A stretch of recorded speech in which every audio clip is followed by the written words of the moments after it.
And so forming a business here tends to be somewhat complicated. And the reason being is that there's a lot of options. And so I'll try to briefly kind of go through all the options here. But the actual formation of a business is at the state level. So state statute will organize, and all the states have a company law of some sort. And state of organization and incorporation, it will be different than the state that you're, doing business. So one of the things here is that you might incorporate in the state of Delaware because it's very advantageous from a corporate shareholder level. But if you're doing business in, let's say, the state of Georgia, you will be responsible for the laws under the state of Georgia, not necessarily the state of Delaware. So you have this, where is it incorporated versus where's the organization organized and incorporated versus where you're actually doing business. The second, and almost as important, is the taxation of that entity. And this is where the complexity tends to be, is because the taxation of certain entities like corporations are taxed at the entity level, the actual corporation level. But there's other organizations, legal entities, that are not taxed at the entity level, but they're taxed at the partner or the member or the shareholder level. So and we'll go through this in more detail, but you might have taxation at one level, but in most of these entities, the taxation is to the partner or the shareholder level, who actually owns the company or the percentage of that particular company or partnership or particular entity. We have four business types, and each one of these business types has other sub business types within them, and we'll go through that as well. But a corporation, a limited liability company, a partnership, which is two or more partners, they come together. And if you're just a single sole proprietor, which is probably not going to be the case for your SMEs, but if you're a small individual here, you can operate as a individual, and that would be a sole proprietorship. The business entities that we have are corporations, limited liability, partnership, and sole proprietor. The difference is here is that the corporation has shareholders or stockholders, and this would be at the public level, but not necessarily at the public level. The management is a board of directors, you have officers, and you have board directors. Limited liability company, you don't have shareholders, you have members, and members tends to be similar to shareholders, but they have usually an operating agreement that specifies how the members interact with each other. The management could be those members are also the owners. The members are also the management, or it could be outside management that is being hired as well. The third is the partnerships. Partnerships are, you have partners, two or more partners, and the management is the partners as well.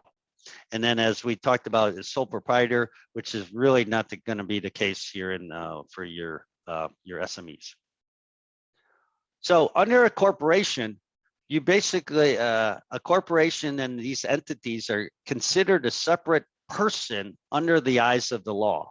And therefore, that person is responsible for complying with any law, taxation, or any type of interaction with other persons, and persons could be other corporations, other partnerships, other individuals, other consumers, other joint ventures, anyone else that is considered a separate person in say. We have C corporations, which is a corporation that is taxed as a taxation up to 22% at the entity level. And this is your public corporations, but there's quite a few corporations that are done. And this is to protect the shareholders from any legal liability whatsoever. So the shareholders contribute their capital and the corporation operates independently.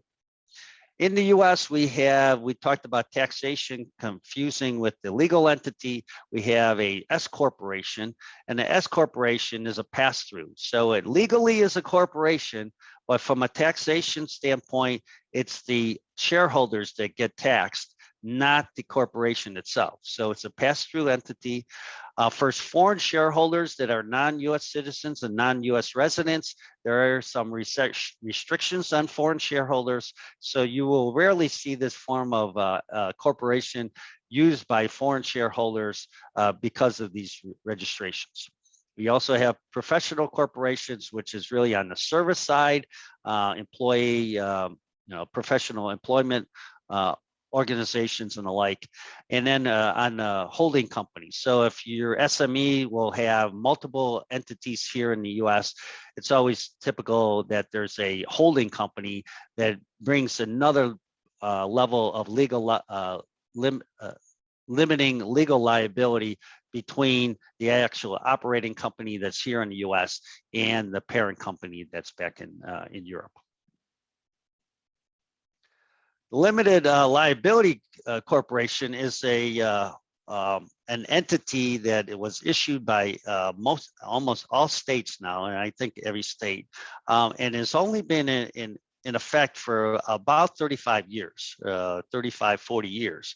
And this is similarly to, let's say in Germany, to a GmbH or a limited company in the UK, with some major differences. And the major differences is that the taxation is at the member level. So it is considered a separate entity, so separate person. The management is usually either the managers or the members, and it could be hired. And so we have very, very large limited liability corporations. You will always see the LLC next to the name of the legal entity to make sure that it's this is a requirement, that this tells the public, whoever is working, that it is a limited liability corporation. A corporation, you'll see Inc., INC, or Corp, or something of this nature, but definitely take a look. If it's an LLC, you're going to have a limited liability corporation. The limited liability corporation limits the liability of the members at the entity level. So if the corporation does something wrong, fraud, infringement, legal debts, borrows money and the like, that doesn't pay, there is no liability to the actual member. Okay, so the members are basically shareholders. They contribute their capital, they contribute fundamentally their capital, and their liability is up to that capital contribution. So very similar to a shareholder in a corporation, but the taxation is at the pass-through level. So you're going to see limited liability corporations being very, very popular here in the United States. As a matter of fact, it's becoming more popular than corporations because of this pass-through feature, that the taxation at the individual level couldn't be lower than at the corporate level. And so because the corporation doesn't get taxed and the individual doesn't get taxed, only the individual gets taxed, it becomes a very efficient legal entity type to do business here in the US.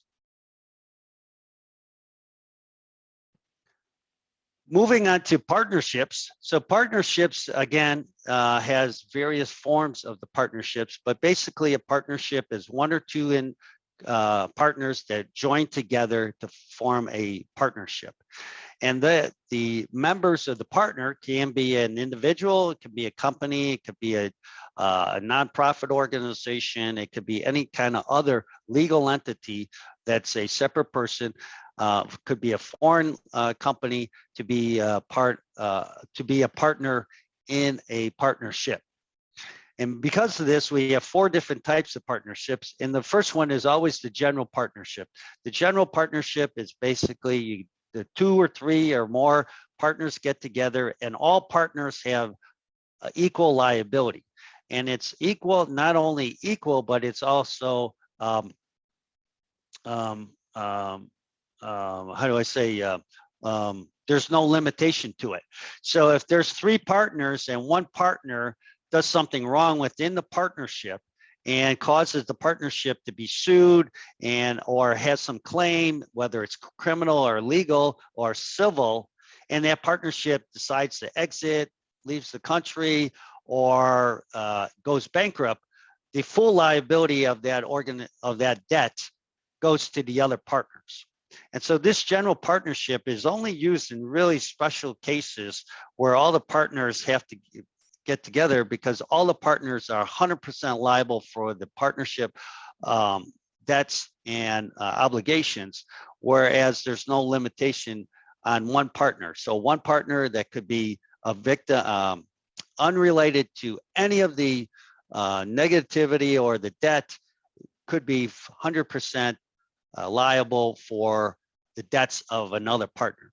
And so this is where you tend to see more limited partnerships where there's one general partner that has unlimited liability and every other partner has limited liability. And the limited liability is up to the amount that they either guarantee their debt or the actual capital contribution here.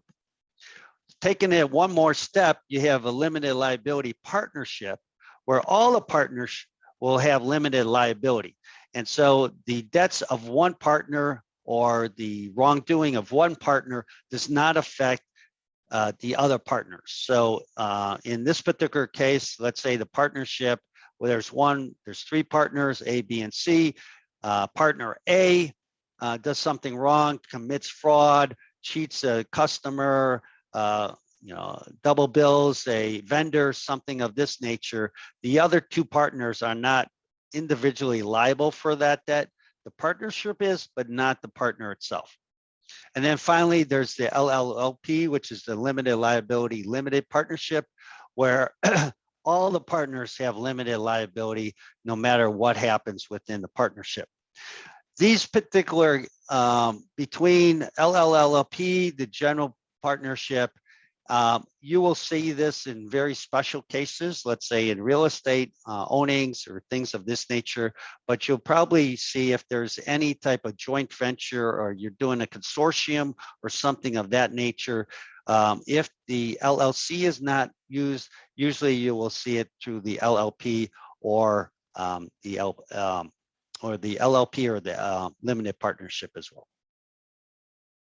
So when it comes down to the common business entities that are owned by foreign-owned businesses, typically will go with the corporation because there's a definite limited liability just to the shareholders, and it stops at that level. Or you'll see the limited liability company that we talked about earlier. Partnerships are used in special cases, especially if there's talking about consortiums of some sort, where one partner might be liable for the operations of another partner and things of this nature. And then we also have the extension of branch operations. Let's say you have a rep office or a branch office, used very extensively in the financial world, whether it's banking or insurance or investments. And then of course we have contractual joint ventures. And then finally we have holding companies. The end result on this is because of all these options that are available to individuals here to set up, that it's usually best practice, again, to get good legal counsel, get a solicitor or an attorney here to help you look at the strategy and help you decide where to incorporate, what type of entity to use, and what the operating agreement will be within if you're using something other than a corporation. A corporation has articles of incorporation that has to be drafted. They have board of directors, responsibilities and things of this nature. So typically, if it gets to that particular point, it's always good to have a solicitor or an attorney to help you through that whole process. Is there any questions at this point with forming a business here?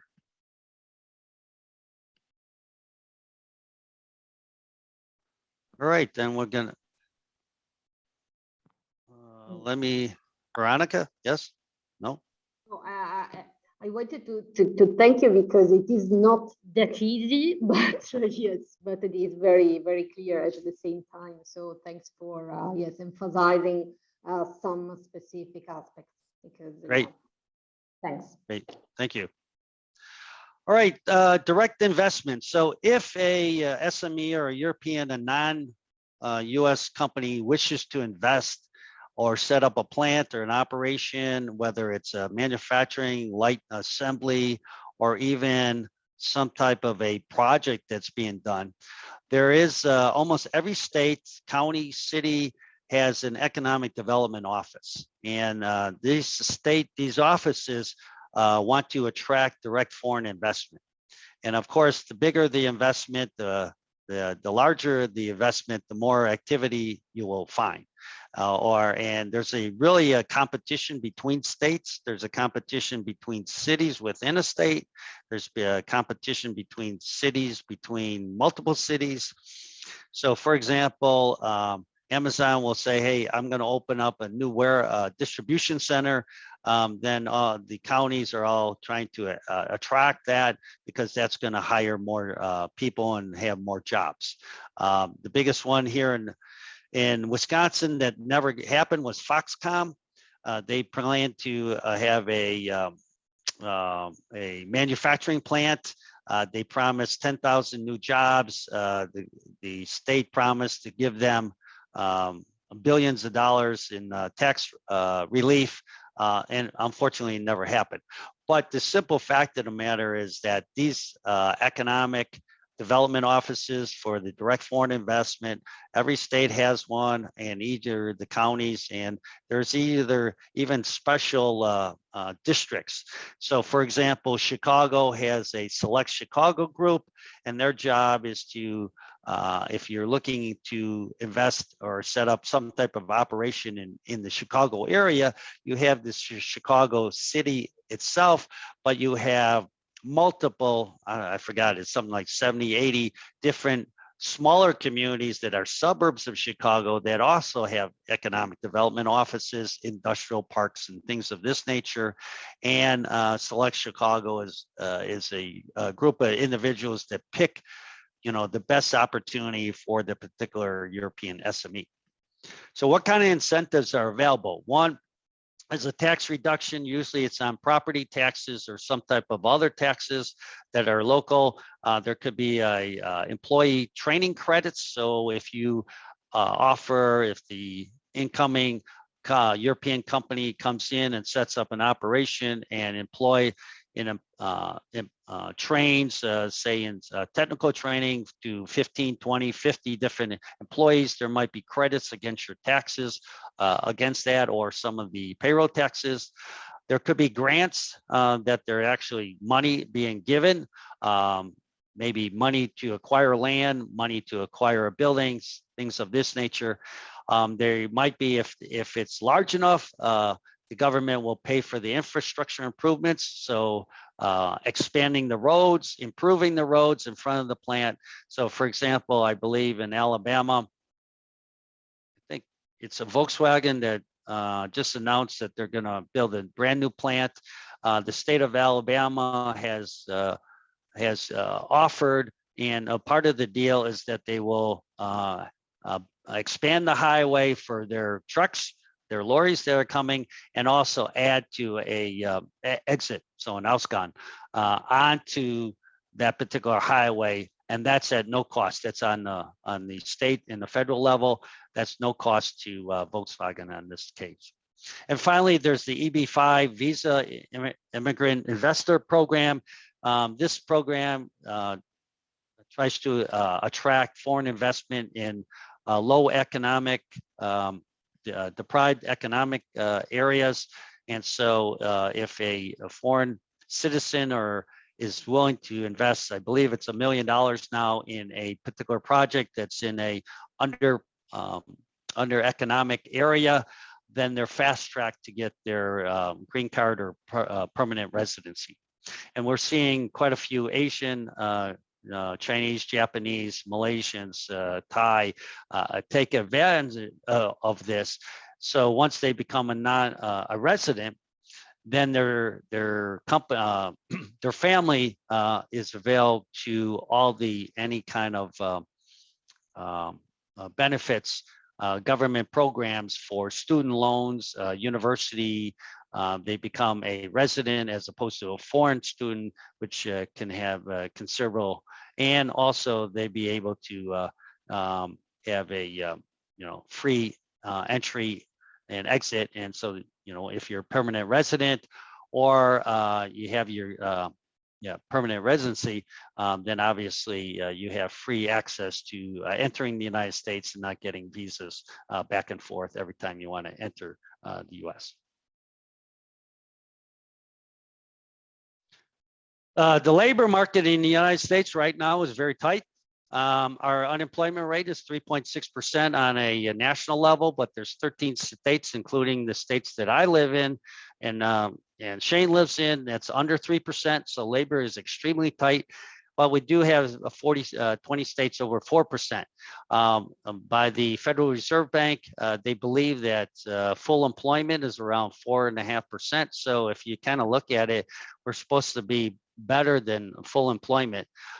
Fundamentally, anybody that wants a job can find a job. Now the question is, are you skilled in that particular job function? And the answer is we have a definite shortage of skilled labor, especially on the technical side. But wages are going up because of the demand of skilled labor on the tech side, and also on the service side as well. The labor market, like around the world, has changed under the pandemic. 25% of our labor force wants to work remotely and not go into an office. And based on this, you're seeing that there's a population shift from high cost living states to lower cost living states. So if I work for Google, I don't have to live in California, which is a high cost state.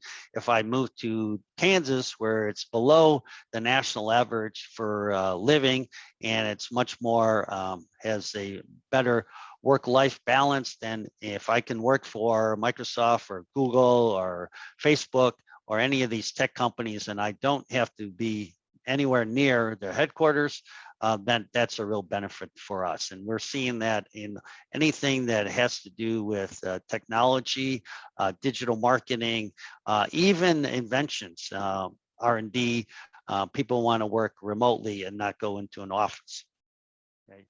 And so what we're seeing is that states and cities have really picked up on this. And so there's certain cities that are attracting individuals. So I believe Tulsa, Oklahoma will offer a person to migrate from California, I believe it's something like $10,000 towards the cost of a home if they choose to move and stay in that state for, I believe, 5 years, something of that nature. So you're seeing that the states attracting some of these low population states, trying to attract higher talent, higher value talent, because they know that they're going to be paying the taxes under that employment in that particular tax. All right. So I think our next, is there any questions here? On any of this before I move on to taxation? Just to share, I mean, that as Europeans, and that we are usually used to, I mean, to people being employed for a long time in the same company. Could you, yes, mention that there is a much higher volatility, I mean, mobility of people in the US, because sometimes the companies come to the US and then remain, oh God, I mean, they do much effort, as you say, to find the necessary skills, because yes, there is a kind of shortage. And then, yes, so what can be, I mean, a win-win approach, okay, to employing skilled labor in the US? if it is only about yes, recognizing higher wages to retain people, or is it more to like now to leave people to work remotely more? What type of bargain drivers can a company have to to retain people for as long as possible? Yeah, that's a very good point, Veronica. Yes, the turnover is rather great. And I think you're going to hear this when we go into the session about culture and business practices. The general attitude for most employees is that if I join a company, I do not stay with that company. It's all about my personal advancement, not the advancement necessarily of the company. It's not 100% true across everything, but unless the company continues to, how do I say, meet the needs of me personally. Again, we talked about how individualistic the United States is. If that company is not meeting my individual needs and wants, then I'm going to find a better company to do that. And so there is a real competition for labor, especially skilled and technical labor, because of this. Okay, there many managers will complain that there's no loyalty, but at the same time, I lived in a time where I've been laid off twice by big corporations. So the natural employee will say, hey, there's no loyalty on the corporate side either. When there's times of bad economic times, the first thing that will go is they will make my job redundant. And so you see this over the economic cycles. And this has led to, again, more of a individual. If I can advance myself individually, then I will find a better opportunity somewhere else. What will keep individuals? Well, it really depends on the age. And so the demands or the wants of someone my age is going to be much different than the wants and needs of someone Shane's age. And there will be differences for someone that has a family. So if you're 22 years old, you're pretty much trying to find the best opportunity to learn at the best rate and I really don't care where I go. When you're maybe 60, you're looking at, what about retirement? It is not norm today for any company to have a company pension. So again, very individualistic. There are retirement plans, but they're usually retirement plans that the individual contributes to. The corporation will contribute, let's say match it, and that's your retirement plan. There is a government's, Social Security, but that's supplemental. So unlike Europe, where you can live off of a pension that's off of a company or a government, that is not the case here in the United States. So again, it's very individualistic. And so you're looking to meet the needs of that particular individual, what that could be. Now, that could be wages, but at the end of the day, if you take the top 5 reasons why employees leave, the number one is that they do not see their work as being important. And so it's got to be meaningful, have purpose, and it has some type of a importancy. The second reason why people leave is they don't like their boss. The management skills are poor.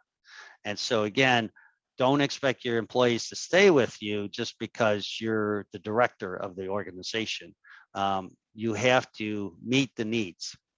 Another, I know in various cultures, you have a hierarchy that you have the director, manager, and alike. Most companies in the United States are open a door. That means the lowest employee can go walk into the chairman's office at will. Not necessarily just walk in, but the 4 layers between,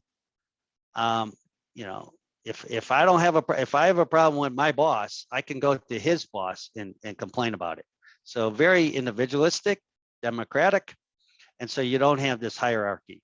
And so you kind of look at it, and so this is where remote working for comes in.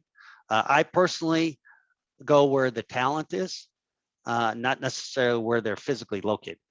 And so we're seeing that across the board, that we're looking for the labor, but not necessarily in trying to meet their personal needs. Work family becomes very important as well today. I think I've heard many Europeans tell us that Europe, you work to live, and in the United States, we live to work. And so that change is tend to change, where there's a convolution of work and pleasure. Here, the normal is 2 weeks vacation. Obviously, I don't think anybody would accept that in Europe, but that's the norm here. And probably the max is like 4 weeks vacation. So yeah, again, this is another point of where's the holidays time, where's the downtime, where's the expectation. It's always becomes very individualistic. Thank you very much for this complete overview. Right, you're welcome. All right, taxation. I know we're a little behind time, so let's. Ken, yes. I have a question. Yeah, please. Will you discuss later on concerning the cost of opening a company, corporation, or whatever it is, and the cost, which is not only the registration of the company in the US, but also the living cost that we have to consider?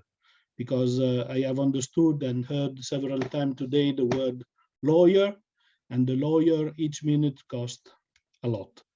So the general cost for a company is maybe high, and this can be, let's say, a problem if it's not well understood. So I don't know if you have something in the next slides, or you will say something now.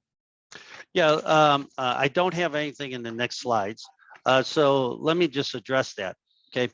I think the important thing is when an SME is thinking of forming a business or a legal entity in the United States, it all starts with what is the strategy and the long-term strategy of that, SME, European SME. Is it a single project you're looking at, or is this going to be a long-term development? Or is this going to be just a sales office and everything else is going to be exported from, let's say, Europe or something like that? Based on that, then what we tend to do is pick a solicitor or a lawyer that's in correspondence with your home counsel that's got the corresponding over here. And hopefully they're not in any major city, because I would say all the lawyers and solicitors I've used in Europe tend to have multiple opportunities or multiple correspondence here in the US, just because we're so big, right? Then it comes down to the type of legal entity that fits the long-term strategy. And then of course the actual word to incorporate and where you're going to actually do business. The incorporation tends to be really small, maybe anywhere from 500 to 1,000 US dollars. The lawyer really depends on how complex we want to get. I think the actual incorporation is rather low. It again could be 500 to $1,000. But if it's a limited liability company or something of this nature, and there's multiple partners, then you will have an operating or a partnership agreement. And that could get very complex and somewhat expensive, because you're negotiating multiple terms throughout that partnership agreement or that operating, member operating agreement. So overall, it could be relatively very low cost, modest, if it's a simple transaction, or it could be somewhat much more expensive. It becomes a larger project with multiple partners and maybe multiple legal entities as well. Okay, thank you. Another question is concerning the organization of the company, because we need maybe not only a lawyer, which can be external, but also other department, I don't know, financial department, knowing taxation and things like that. Maybe you will cover this also or not? Yeah, I mean, I can talk to it. Again, we can cover this.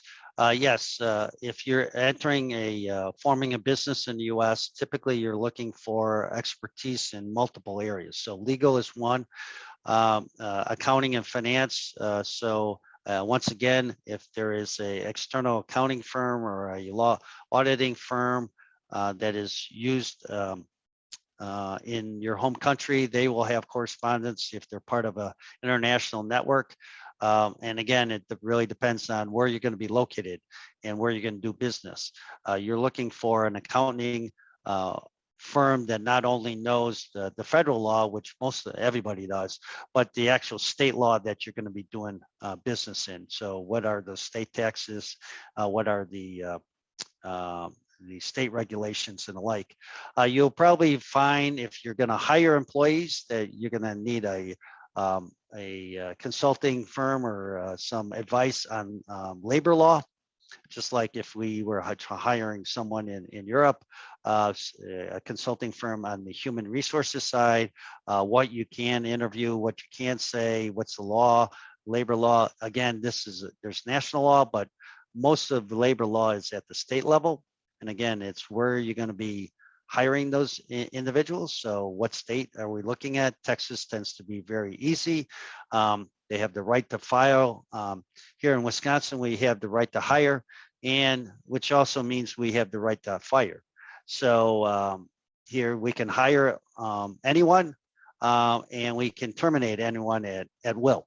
So this is something that's very foreign in the European world, but very common here in the United States. So there's no obligation for a severance pay or anything of this nature for employees here. So you're going to be looking for human resource consulting as well. And then probably if there's anything on the technical side. So, sales, marketing, technical, digital marketing and alike. So all these industries, all these disciplines, you're probably going to, it's always best to find the local experts on this.